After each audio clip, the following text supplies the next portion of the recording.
এই রথ টানা তাজিয়া টানা, তাজিয়া বার করা দুটোই সমান, পার্থক্য কিছুই নাই। পার্থক্য একটাই, এরা বলে হাই হোসেন আর সনাতনী ভাইরা আলাদা না আলাদা। আমাদের দেশের যেনারা হিন্দু ভাই আছেন, সনাতনী ভাই আছেন, তাদের একটা উৎসব গেল, সেটার নাম হচ্ছে রথ যাত্রা। তারা রথ টানে, এটা তিনাদের ধর্মের একটা সিস্টেম, তিনাদের ধর্মের একটা পরব তিনারা পালন করেছেন। এরপরে মুসলমান ভাইরা এই মহরম উপলক্ষে তাজিয়া টানে, তাজিয়া বার করে। তাজিয়া বার করা কি হারাম। সরাসরি আমি বাপের বেটা মৌলভী শওকতের বেটা বলে যাচ্ছি, আমি 2 ঘন্টা বক্তব্য রাখবো। আমার পরবর্তী বক্তা কে আসবে, তারপরে কে আসবেন, সকলকে জানি, চিনি। আমার পরে যিনি আসবেন তিনার সাথে আমি অনেক জলসা করেছি, খোকা মোল্লা। এই আমি বয়ান করে যাচ্ছি, নোট করুন। যদি আমার পরে চেপে তাজিয়াকে যদি বলে তাজিয়া করা যাবে, আমি মৌলভী শওকতের বেটা, আমি 100 কিলোমিটার গেলেও ঘুরে আসবো, আমাকে ডেকে নিয়ে আসবেন, ফোন করবেন, আমি ব্যাগ মারবো। খালি কোরআন হাদিসের দলিল চাই। যদি আশা করি বলবে না। এই রথ টানা তাজিয়া টানা, তাজিয়া বার করা দুটোই সমান, পার্থক্য কিছুই নাই। পার্থক্য একটাই, এরা বলে হাই হোসেন আর সনাতনী ভাইরা আলাদা না আলাদা। এই দুটো। সর্বপ্রথম এটা জানতে হবে, ইসলাম সত্যের উপরে টিকে আছে না মিথ্যার উপরে? তাড়াতাড়ি বলুন। সত্যের উপরে টিকে আছে, আল্লাহর কসম সত্যের উপরে টিকে আছে। এরপর বলে দিই, ইসলামে ভেজাল আর মিথ্যা কিভাবে প্রবেশ করছে। 1 নম্বর ভেজাল, একটা মানুষের কখনো 10টা কবর হতে পারে। আপনাদের এখানে হয়? একটা মানুষের 10টা কবর হয়? কথা বলে না এরা, হয় না। একটা মানুষের 10টা কবর হয় না। কিন্তু অবাক লাগে, হযরতে হোসেন রাদিয়াল্লাহু তাআলা আনহু কারবালার প্রান্তরে শুয়ে আছেন, আর তিনার কবর বর্তমানে 1000 কোটির বেশি। যদি বলেন কি করে, হাওড়াতেই তো 100টা তাজিয়া হচ্ছে। হাওড়া জেলায় বাগনানে মঞ্জিল মাটি হচ্ছে,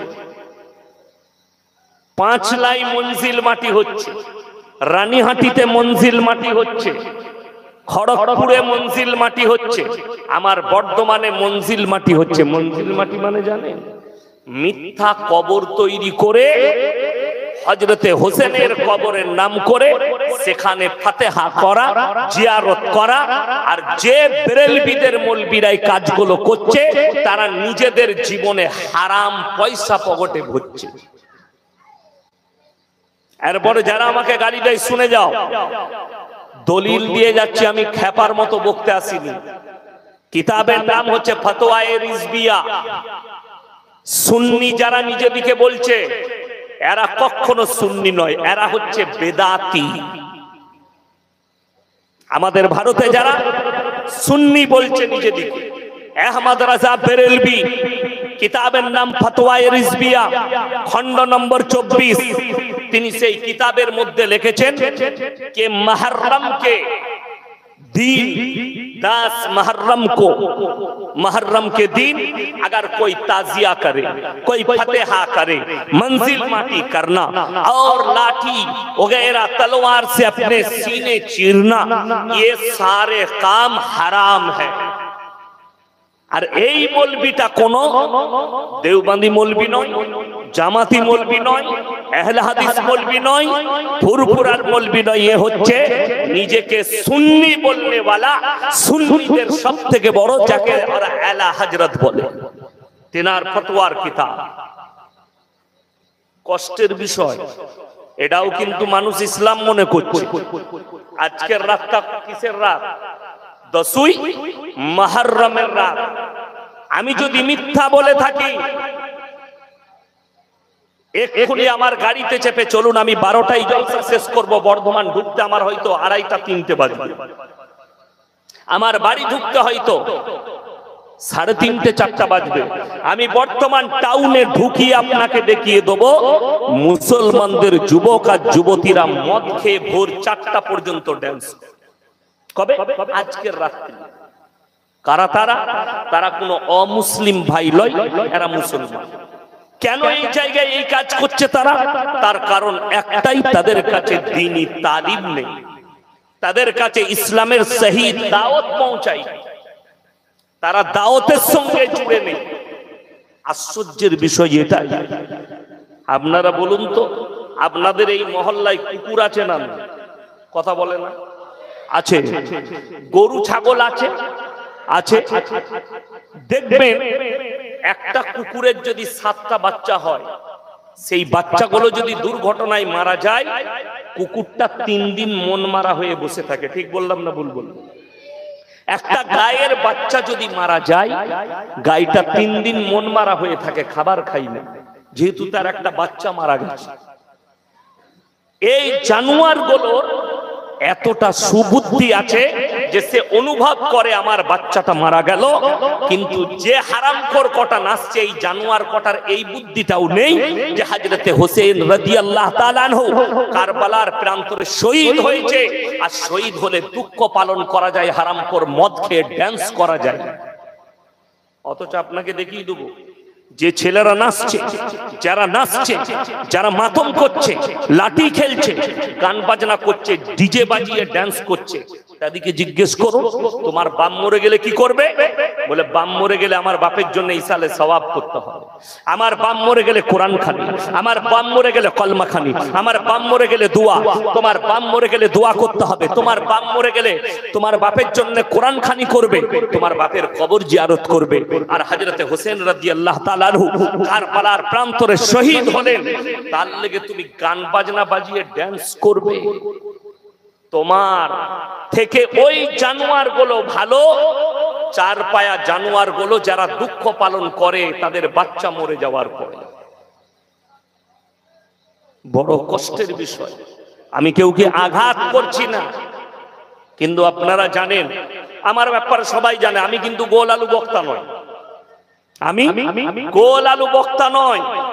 আর যদি কারোর মনে হয় হুজুর এইসব ভুল বকছে, তো তোমার বাপের বেটা কোনো মৌলবি থাকলে আমি 2 ঘন্টা স্টেজে আছি, নিয়ে যদি হালাল প্রমাণ করাতে পারে, আমি মৌলবি শওকতের বেটা মৌলবি ইয়াসিন বলে যাচ্ছি, জীবনে আর বক্তব্য দেব না, কাল থেকে মাদ্রাসার ক্লাস করব, সমাজকার মুখ দেখাবো।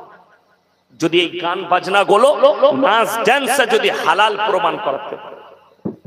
আরে আমাদের এই প্রতিবাদ শুনে, আমাদের বয়ান শুনে আমি পশ্চিম বাংলায় দেখলাম একজন আমাকে খুব গাল দেয়, ঝাড়খণ্ডে ঘর, গুটকাখোর জিলাপি হুজুর, তার নাম হচ্ছে জাহাঙ্গীর, নিজেকে মুফতি বলে।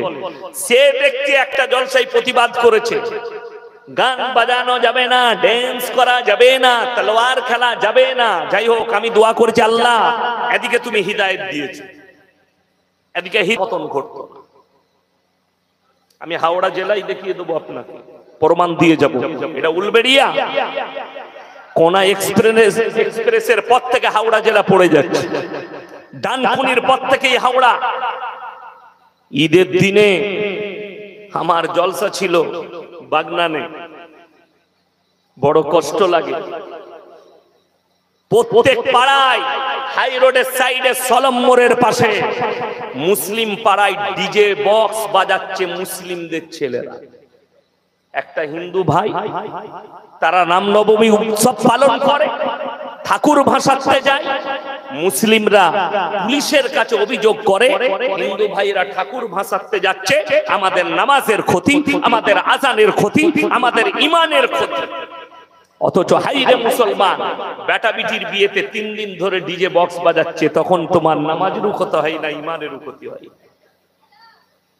যদি বলেন হাওড়া জেলায় নেই, আমার বর্ধমান জেলায় আছে, হুগলিতে আছে, দেখিয়ে দেবো চলুন কিভাবে মুসলিম ডিজে বাজাচ্ছে। আমার ভাই, তার কারণ একটাই, এদের কাছে দ্বীনি তালিম না থাকার কারণ। ভেবে দেখুন, এই কারবালার ঘটনা রাসূল আকরাম সাল্লাল্লাহু আলাইহি ওয়াসাল্লাম দুনিয়া থেকে চলে যাওয়ার 52 থেকে 53 বছর পরে ঘটনা ঘটেছে। এরপর বলুন, নবীজি চলে যাওয়ার পরে আর কি কোরআনের আয়াত আল্লাহর তরফ থেকে এসেছে? কথা বলে না। আর আসতে পারে? পারে না। ওহীর দরজা বন্ধ, কোরআন কমপ্লিট হলো মিনাল জিন্নাতি ওয়ান নাস। শেষ। রাসূল আকরাম সাল্লাল্লাহু আলাইহি সাল্লাম দুনিয়া থেকে বিদায় নিলেন, হাদিসের দরজা বন্ধ। কেন? রাসূল আকরাম সাল্লাল্লাহু আলাইহি সাল্লাম যেগুলো বলেছেন, যেগুলো করতে বলেছেন, কিছু নিষেধ করেছেন, এগুলোই হচ্ছে হাদিস। এরপর বলুন, এখনকার কিছু হারামখোর যারা মাজারে গড়াগড়ি খায়, সিজদা দেয়, যাদের ওইভাবে পেট চলছে, তারা বলছে কোরআনে হাদিসে আছে কারবালার ঘটনা। নাউজুবিল্লাহ বলেন। এত বড় বেহুরমতি কথা আপনারা কি মনে করছেন? ইয়াসিন ভাই এসছে, পরপর 3টে বক্তা, ফজর পর্যন্ত আপনারা বক্তব্য শুনবেন। আমি মৌলভী শওকতের বেটা চ্যালেঞ্জ ছুড়ে বললাম, আমাদের এই 3টে বক্তা শুধু নয়, 100টা মৌলভী কিয়ামতের দিনে আমাদের মতো ধরা পড়বে, সমাজকে বিভ্রান্তির পথে ঠেলেছো। আর আল্লাহর রাসূলের হাদিস, আখিরি জামানার এক শ্রেণীর হুজুর বার হবে, তাদের দ্বারাই আল্লাহ প্রথম জাহান্নাম উদ্বোধন করবে। কোরআন শুনেলেন, এরপরে কোরআন শোনা। ইন্নাল্লাযীনা ইয়াকতুমুনা মা আনজালাল্লাহু মিনাল কিতাব ওয়া ইয়াশতারুনা বিহি সামানান কালীলা উলাইকা মা ইয়াকুলুনা ফি বুতুনিহিম ইল্লান নার ওয়া লা ইউকাল্লিমুহুমুল্লাহু ইয়াওমাল কিয়ামাতি ওয়া লা ইউযাক্কিহিম ওয়া লাহুম আযাবুন আলীম। হে আমার বিশ্বনবী, পৃথিবীর মানুষকে বলো, ওই শ্রেণীর হুজুররাই আমার কাছে ধরা পড়বে যারা আমার কোরআনের আয়াতকে লুকিয়ে দেয়, মানুষের কাছে হকটাকে প্রকাশ করে না। তারা নিজেদের পেট চালাবার জন্য আমার কোরআনের আয়াতকে লুকোয়। হে আমার রাসূল, তারা নিজেদের পেটেতে আগুন ছাড়া আর কিছু ভরে না। আমি আল্লাহ রাব্বুল আলামিন কিয়ামতের দিনে তাদেরকে কঠিন আযাবে মুবতালা করব, কঠিন আযাবের মধ্যে লিপ্ত করে দেব ওই সমস্ত হুজুরদেরকে। আপনি অনুভব করতে পারবেন না আজকে মুসলমান কিভাবে দিনটাকে মিথ্যায় পরিণত করছে, সত্য বিলুপ্ত হচ্ছে। রাসূলের হাদিস মিথ্যা, কিসসা, কাহিনী কত শুনেছে। এই হাওড়া, হুগলি, মেদিনীপুর, 224 পরগনায় এমন এমন বক্তারা বায়ান করে, কিসসা কাহিনী ছাড়া আর কিছুই জানে না, কোরআন হাদিসের জ্ঞান নেই। আমি কালকে আমি হুগলি ডিস্ট্রিক্টে ছিলাম, জগৎবল্লভপুরে। কাল আমি 2 ঘন্টা বায়ান, 2 ঘন্টার উপরে বায়ান করেছি। আমি বায়ানের শুরুতে বলেছি, ফুরফুরা থেকে যে হুজুরটা তোমাদের পছন্দ তাকে নিয়ে এসে স্টেজে বস করাও, আমি 2 ঘন্টার উপরে কথা বলবো। যদি আমার একটা কথাকে রং প্রমাণ করতে পারে, আমি মৌলভী শওকতের বেটা জীবনে আর মুখ দেখাবো না। সমাজ নিয়ে এসো, কে নিয়ে আসবে? বড় কষ্ট লাগে, দুঃখ লাগে কি জানেন? আজ সমাজ মিথ্যা কিসসা কাহিনীর উপরে চলে। আমি 3-4 বছর আগে হুগলি ডিস্ট্রিক্টের চাপাডাঙ্গায় জলসা করছিলাম, মসজিদে শুয়ে আছি, আমার টাইম হয়েছে, উজু করছি, যাব। যেমন আমি উজু করে এলাম 10 মিনিট আগে, উজু করছি, মসজিদে যাব। 24 পরগনার, আমার থেকে বয়স কম, বয়ান করছে। বয়ান শেষের দিকে মানুষকে বলছে, ভাইয়েরা, মায়েরা, বোনেরা, আজকে আমি আপনাদেরকে একটা আশ্চর্য ঘটনা শুনিয়ে যাব। কার ঘটনা? বলে বড় পীর আব্দুল কাদের জিলানী রাহমাতুল্লাহ আলাইহি। সবাই বলে সুবহানাল্লাহ। ঘটনা শোনাবে। কি ঘটনা? ভাইয়েরা, মায়েরা, বোনেরা, বিনা উজুতে নাপাক অবস্থায় কেউ যদি বড় পীরের নাম নেয়, তাদের গায়ের লোমগুলো উঠে যাবে। আমি স্টেজে গেলাম, আমাকে সম্মান করলো। আমরা, তুমি চলে যাও না, বসো। বলে কেন হুজুর? আমার দরকার আছে। আমি খুতবা তুতবা কিচ্ছু পড়িনি। প্রথমে দেখলাম এর 20টা মেরে দিই, তারপরে শুরু করব। আমি তাকে বললাম, ভাই আপনারা বলুন, আপনাদের কাছে আছে? আল্লাহর পাওয়ার বেশি না বড় পীরের পাওয়ার বেশি? আল্লাহর পাওয়ার বেশি। রাসূলের সম্মান বেশি না বড় পীরের সম্মান বেশি? আল্লাহর রাসূল সাল্লাল্লাহু আলাইহি সাল্লামের সম্মান বেশি। আচ্ছা বলুন তো, বিনা উযুতে আল্লাহর রাসূলের নাম নিলে চামড়া উঠে যাবে, এরকম হাদিস শুনেছেন? শুনেননি? আশ্চর্য বিষয় লাগে, আল্লাহ রাব্বুল আলামিন দুনিয়ার মধ্যে যিনাকে শ্রেষ্ঠ ব্যক্তি করলেন হযরতে মুহাম্মদ মুস্তাফা, সকলে একবার বলুন সাল্লাল্লাহু আলাইহি ওয়াসাল্লাম। এই মানুষটার নাম বিনা উযুতে যদি নেওয়া যায়, আল্লাহর নাম যদি বিনা উযুতে নেওয়া যায়, তাহলে বড় পীরের পাওয়ার কি করে বেশি হলো যে তার নাম নিলে গায়ের লোম উঠে যাবে?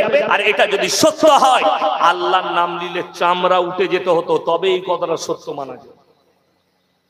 মিথ্যা বানানো কিসসা কাহানি, বড় পীরকে আপ করতে গিয়ে রাসূলকে ডাউন করা হচ্ছে, মূর্খর জানা না। তাকে বললাম পড়লে কোন কিতাবে? এমন একটা বইয়ের নাম করলো, কোন এক গুটকাখোর লিখেছে না জিলাপি হুজুর বই লিখেছে, সেই বই কোন কোরআন হাদিস, কোন পুখতা দলিল নয়। বড় পীর আব্দুল কাদের জিলানী রাহমাতুল্লাহ আলাইহি কিয়ামতের দিনে এই সমস্ত ভণ্ড হুজুরদের দিকে আঙ্গুল বাড়াবে, আল্লাহ এদিকে ধরুন আর জাহান্নামে নিক্ষেপ করুন, আমার নামে মিথ্যাচার করেছে সমাজের। কালকেই বয়ান শুনছিলাম, উত্তরপ্রদেশের পাগড়ি পরে বেরেলভি বক্তা কি বলছে জানেন? एक ऐसा दौर था, एक ऐसा जमाना था, उस दौर में अगर बगैर वुजू का कोई बड़ा पीर का नाम ले लेते तो वो मर जाता। শুনে আপনারা মোবাইলে দেখতে পাবেন এক ভণ্ডকে, তার বাড়ি বাংলাদেশে, মুফতি শামীম রেজা, বাউল বুষ্টমের মতো চুল, মাথায় পাগড়ি বেঁধে বয়ান করে। কি বয়ান করছে জানেন? বাবারা, মায়েরা, বোনেরা, বড় পীর আব্দুল কাদের জিলানী তিনি খানা খেতে বসেছেন, দস্তরখানে খাবার আছে, একটা কটোরার মধ্যে মুরগি, দেশি মুরগির মাংস খাচ্ছেন, দেশি মুরগির মাংস একটা কটোরার মধ্যে আছে। তো একজন মুরিদ তাকে বললেন বড় পীরকে, বাবা আপনি তো মানুষকে এত দয়া করেন, আপনি কেন প্রাণী মেরে খাচ্ছেন? প্রাণ মেরে খাচ্ছেন, এই মুরগির প্রাণটা চলে গেছে, আপনি একে রান্না করে খাচ্ছেন।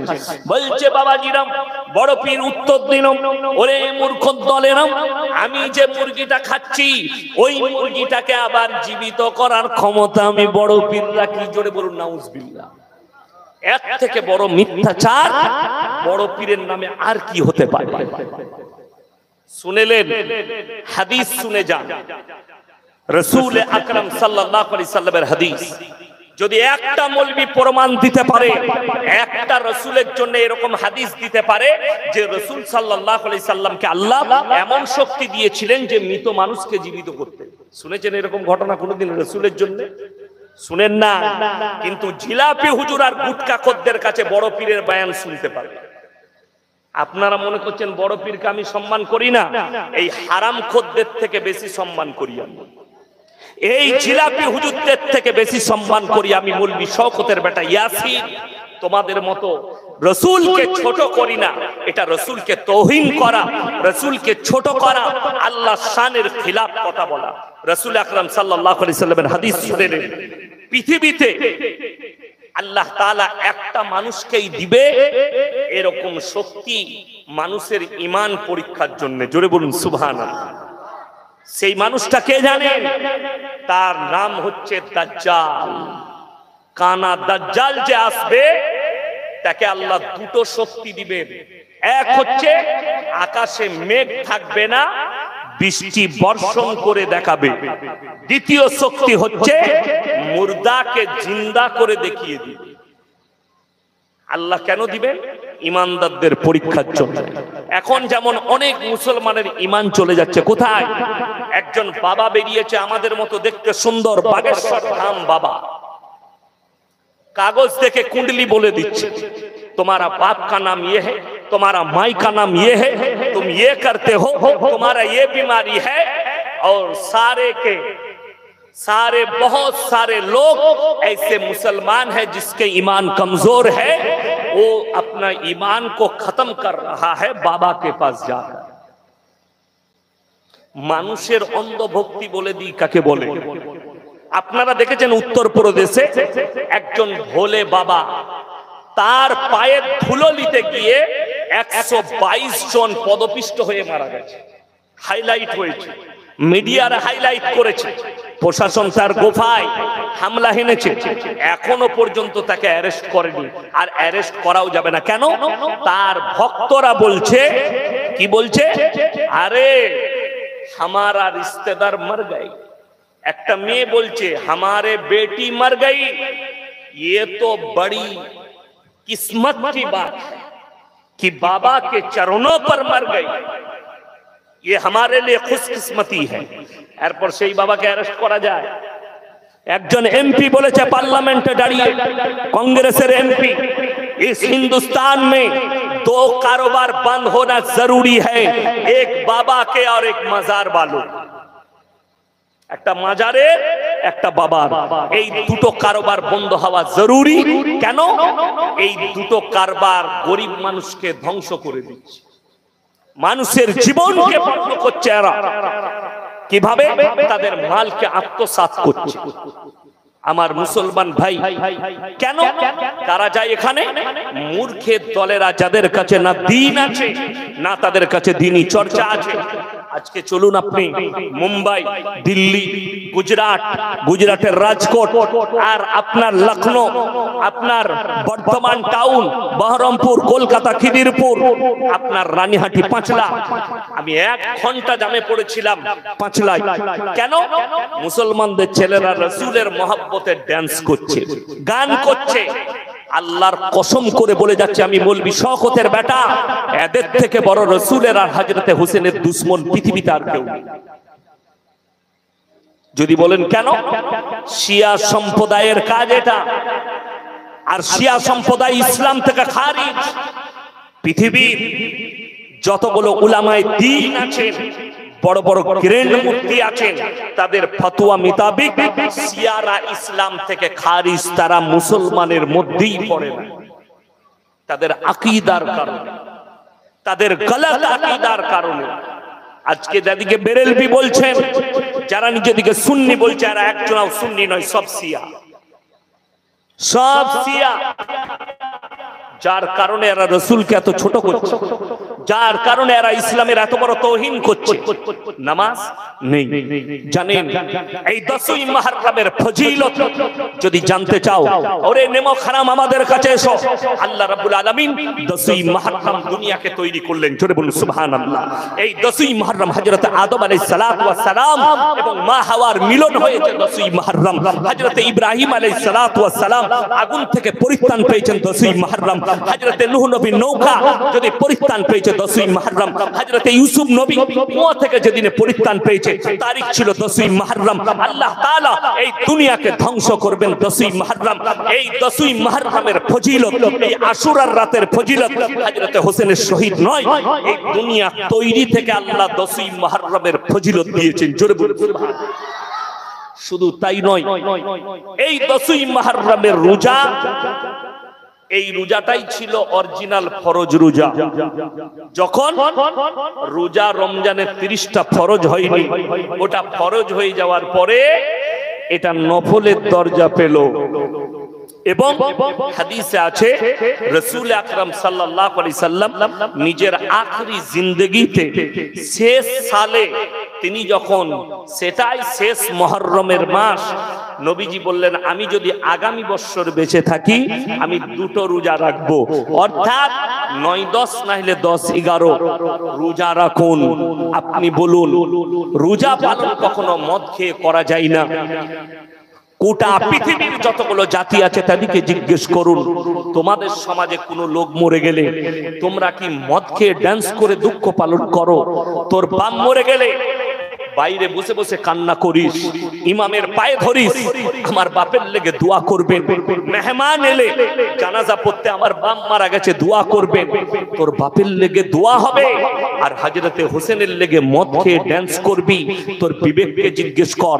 পৃথিবীর অন্যান্য জাতির মানুষরা এদিকে ঘৃণা করে, যারা বুক চিড়ে, যারা পিঠ চিড়ে, যারা মাতম করছে, যারা নিজেদের বুকে আঘাত করছে, যারা পিঠে আঘাত করছে, যারা নিজেদের গালেতে পেটে খাঞ্জার ভরছে, আল্লাহর কসম করে বলছি এরা জান্নাতের খুশবু পর্যন্ত ইস্তেগফার না করা পর্যন্ত এরা জান্নাতের খুশবু পাবে না। যদি বলেন কেন, আপনাদের কাছে আমি প্রশ্ন দিয়ে উত্তর আমি কোরআন থেকে দিচ্ছি। আপনারা বলুন, আত্মহত্যা করা ইসলামী শরীয়তে জায়েজ আছে? হারাম। যদি আমি জানতে পারি এই যে গ্লাসটাই পানি দিয়েছে এটাই বিষ মিশানো আছে, আমাকে বলে দিলে এটা বিষ মিশিয়েছি, এটা আর আমার জন্য পান করা শোভা পাবে? যদি আমার মধ্যে ইসলাম থাকে, রাসূলের আদর্শ থাকে, এই পানিটা পান করা আমার জন্য হারাম হবে। বিসমিল্লাহ। পানি ঢালো। হারাম, পান করা যাবে না, যেহেতু আমি মৃত্যুতে পতিত হতে পারি, আমার জীবনের খাতরা থাকতে পারে। চলুন, যারা নিজেদের জীবনে কষ্ট দিচ্ছে তাদেরকে বলে দিই, আল্লাহ তাআলা প্রত্যেকটা যুবকরা শুনে নাও, এখানে যারা বুকে আঘাত করছে, শরীরে আঘাত করছে, অনেক যুবক আছে, একটা পয়েন্ট দিই, দেখবেন আমাদের অনেক ছেলেরা প্রেম করে না? যদি কোনো মেয়ে একবার আই লাভ ইউ বলে, হারামখোর হাতেতে বেলেটে করে চিড়ে দীপালি লিখেছে, দীপালি। তুই ঝাঁটা খাবি বে কবরে। আবার অনেকজন বুকে নাম লিখেছে, বলে কেন? বলে ফিল্মে দেখলুম একটা হিরো এইখানে নায়িকার নাম লিখেছে। হারামখোর, ওটা স্টিকার। ওই স্টিকার চিটুইছে ফিল্ম করার জন্য, নাটক করার জন্য, আর এই সত্যিকারই বেলেটে করে চিড়েছে। আল্লাহর কসম, হারাম, লিখবে না। তারা শুনো কান খুলে, আমার আল্লাহ রাব্বুল আলামিন কোরআনে বললেন, ইন্নামা হাররামা আলাইকুমুল মাইতাতা ওয়াদ-দামা ওয়া লাহমাল খিনজির ওয়া মা উহিল্লা বিহি লিগাইরিল্লাহ ফামান ইত্তুররা গায়রা বাগিন ওয়ালা আদিন ফালা ইসমা আলাই ইন্নাল্লাহা গফুরুর রহিম। হে আমার বিশ্বনবী, পৃথিবীর মানুষকে বলো, তোমাদের জন্য প্রবাহিত রক্ত, মরা জন্তুর মাংস, শুয়োরের মাংস এবং আল্লাহ ব্যতীত অপরের নামে উৎসর্গিত জিনিস তোমাদের জন্য হারাম করা হয়েছে। তোমাদের জন্য হারাম করা হয়েছে উৎসর্গ করা জিনিস আল্লাহ ব্যতীত। গেল এই চ্যাপ্টার শেষ, পরের চ্যাপ্টারে চলুন। ফামানিতুররা গায়রা বাগিন ওয়ালা আদিন ফালা ইসমা আলাই ইন্নাল্লাহা গফুরুর রহিম। হে আমার বিশ্বনবী, পৃথিবীর মানুষকে বলে দাও, বাগিউ মানে হচ্ছে ক্ষতিগ্রস্ত, এমন জায়গায় পৌঁছে গেছে যেখানে কোনো খাবার নাই, আপনি না খেলে মারা যেতে পারেন। সেখানে আপনি দেখলেন প্লেটে শুয়োরের মাংস আছে, কিংবা আপনি দেখলেন হারাম প্রাণীর মাংস আছে, সেখানে শুয়োরের মাংস কিংবা কুকুরের মাংস, হারাম প্রাণীর মাংস আছে, আপনি অতটুকু খেতে পাবেন যতটুকু খেলে আপনার প্রাণ বেঁচে যাবে, ওটা খাওয়া জরুরি। জোরে বলুন সুবহানাল্লাহ। আল্লাহ হুকুম দিলেন এটা, যে ওই হারাম বস্তুটা খাও, অতটা খাবে যতটা খেলে তোমার প্রাণ বেঁচে যাবে। এরপর বলুন, একটা প্রাণের মূল্য যদি আল্লাহ এত দিয়ে রাখেন, একটা জীবনের মূল্য, আল্লাহর কসম খেয়ে বলছি, কে মুরগি খান, কে খাসি খান, কে ইলিশ মাছ দিয়ে ভাত খান জানি না, কে শাক দিয়ে ভাত খান জানি না, প্রত্যেকটা যুবক যুবতী, আমরা বড় থেকে বৃদ্ধ, পৃথিবীতে যতগুলো মানুষ এসছে, সকলের শরীরটা আল্লাহর দেওয়া একটা নিয়ামত। আল্লাহ দেওয়া কি নিয়ামত। এই আমাদের দেখবেন অনেক যারা স্বাস্থ্য নিয়ে চলে, তারা কি বলে, খেয়ে খেয়ে মোটা হয়ে গেছো, ব্যায়াম করতে হবে, জিমখানায় যেতে হবে। অনেক ছেলে জিমখানায় গিয়ে বডি করছে না, করেনি? বলে নায়কদের মতো বডি করতে হবে। আপনারা জানেন, আর্টিস্টার নাম মনে পড়ছে না, জিম করতে প্রত্যেকদিন 8 ঘন্টা, মারাত্মক বডি, জিম করে বাড়িতে এসছে, তো পানি খেতে গিয়ে স্টক করে হার্ট অ্যাটাক করে মারা গেছে। তাহলে জিমের কোনো মূল্য নাই। কেন নেই? আল্লাহর কসম, হায়াত আর মত সকলে বলুন কার হাতে? আল্লাহর হাতে। রুজির মালিক কে? আল্লাহ। আপনি দেখুন, কালকে জলসায় বলেছে, আজকে শুনিয়ে নিয়ে যাচ্ছি, মোবাইলে আমরা খালি দেখতে পাচ্ছি, মোবাইল খুললেই কাকে? আম্বানি পরিবারকে দেখতে পাওয়া যাচ্ছে। আজকে অমুক গাইলে, তারপরে বিয়ের দিনে মেনু কার্ডটা দেখছি দিয়েছে, মেনু কার্ডে দেখেন দেখিনি কি আছে, যতগুলো মাল দাওতে গেল সব সুগার ফ্রি মাল, মিষ্টি কেউ খেতে পাবে না, যা হচ্ছে সুগার ফ্রি। কি বুঝলেন?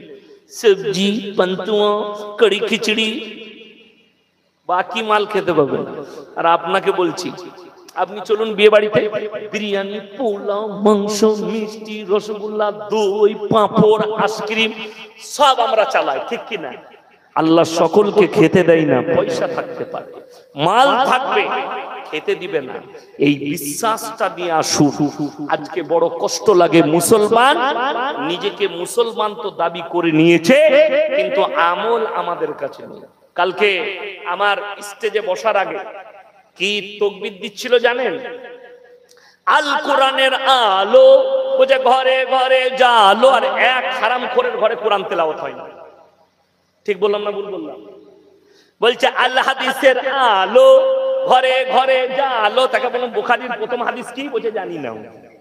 তাহলে এটা কেন বলছিস? আমল করো। এই কথাটার উপরে যদি আমল হয়, একটা বাড়ি বেনামাজির বাড়ি থাকবে না, একটা বাড়ি বিনা কোরআন তেলাওয়াতের বাড়ি থাকবে না, একটা বাড়ি রাসূল সাল্লাল্লাহু আলাইহি সাল্লামের হাদিস কোরআনের বাইরে থাকবে না। আজকে বড় কষ্ট লাগে। কে জানেন না দাড়ি রাখা সুন্নাত? সকলে জানে, তারপরেও দাড়ি রাখেন। কে জানে না নামাজ পড়া ফরজ, তারপরেও পড়ে। এখানে হাত তুলেন তো কে জানেন না সুদ খাওয়া হারাম? মুসলমান সুদ খায় না? খায় না, খাচ্ছে।